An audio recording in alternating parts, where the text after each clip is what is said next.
Gente, agora nós vamos falar sobre os macedônios. E qual é o papel dos macedônios na Grécia Antiga, professora? O que eles têm a ver com os macedônios na Grécia Antiga? É lá que nós vamos descobrir. Vamos para a história. Enfraquecidas as cidades gregas não resistiram ao ataque do exército Filipe II. Então, as cidades gregas estavam enfraquecidas com tantas essas guerras, a guerra dos persas, a guerra do Peloponeso, e aí Felipe II, que era da Macedônia, então viu uma boa oportunidade para atacar a Grécia Antiga, porque todo mundo era impressionado com o exército, todo mundo era impressionado com a riqueza destas cidades. Então, Filipe também não estava nesse meio também. Filipe queria conquistar essa cidade porque era rica, porque era grandiosa.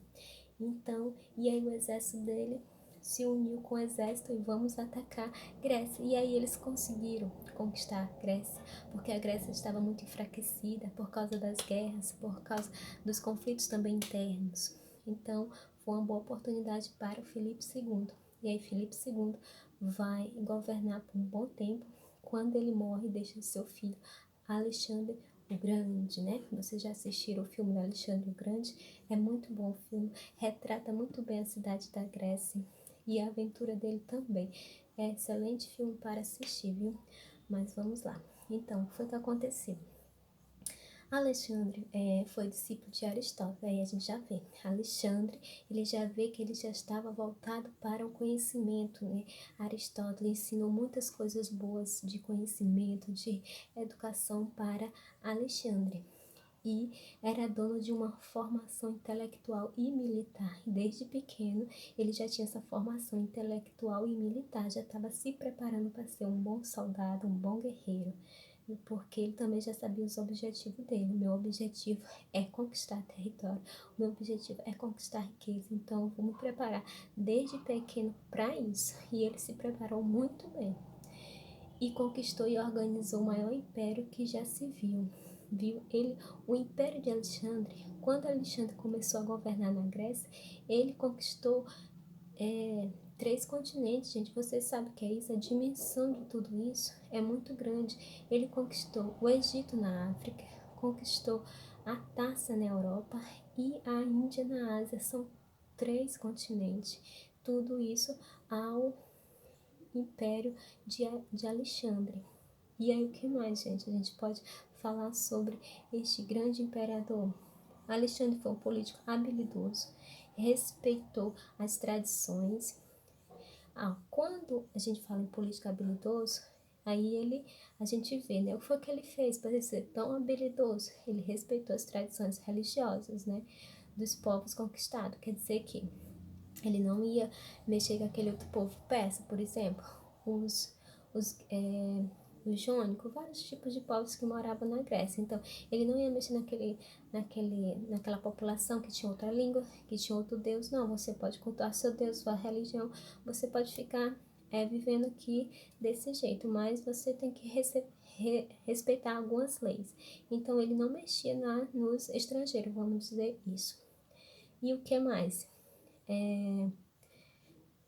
Os jovens que também, os persas, né, teve a guerra persa, né, e aí a gente vê que muitos dos persas começaram a morar na Grécia, né, e aí ele, Alexandre, não via nada contra esses jovens morar lá e seguir também ao exército. Então, os jovens persas, eles seguiam também ao exército da Grécia. O que mais, gente?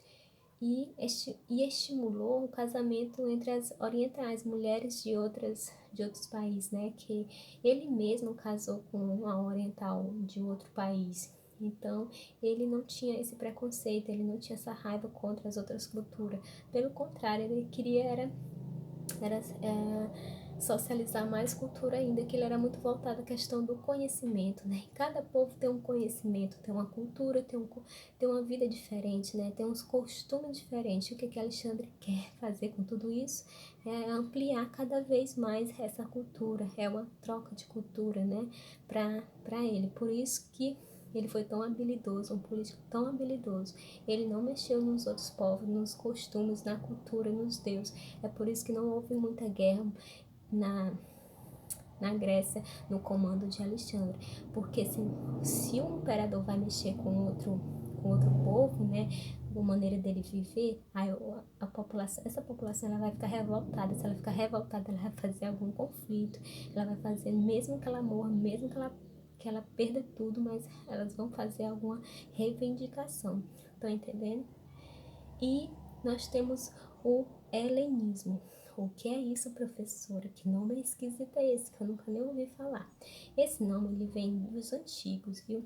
É o seguinte: os antigos gregos denominavam sua terra de Helaide e se autodenominava Helanos, daí a palavra helenismo. Então, eles se achavam, né, que a terra deles era de Elade, né? Então, por isso eles era chamado de helenismo. Mas o helenismo é que realmente a gente quer saber sobre o helenismo, né? O processo de entrelaçamento da cultura grega com as orientais. Então, foi esse processo, né? Foi esse entrelaçamento dessas culturas no período de Alexandre, né? Vários povos viviam lá e aí esses povos começaram a trocar suas culturas, né? A conhecer as outras culturas. Por exemplo, um povo persa com um povo grego. Os persas têm outro costume, têm outra língua, têm outras comidas típicas. Então, e aí eles convivendo junto na mesma cidade, no mesmo país, eles vão, com o tempo, eles vão aprender alguma coisa um do outro, né? E aí vai servir como um conhecimento para eles. Estão entendendo? É o helenismo, é isso aí, é o entrelaçamento, é o conhecimento das culturas, que vai se formar só na cultura grega. Estão entendendo, gente? E também Alexandre ele deu grande incentivo à busca do conhecimento e da investigação científica. Por isso que ele queria toda essa população unida, né? Porque ele é um estudioso voltado para o conhecimento e ele queria conhecer as outras culturas, né, os outros povos, o que ele estava fazendo de coisas boas, né, de descobertas para melhorar o dia a dia, tô entendendo? Então, é isso, esse helenismo é uma cultura, é a junção de cultura de vários povos que Alexandre aprova, que Alexandre queria isso no seu império. O helenismo, essa cultura toda que deu origem à nossa atual, viu, gente? Entenderam? Então, a gente para por aqui e aí o nosso vídeo finaliza. Obrigada.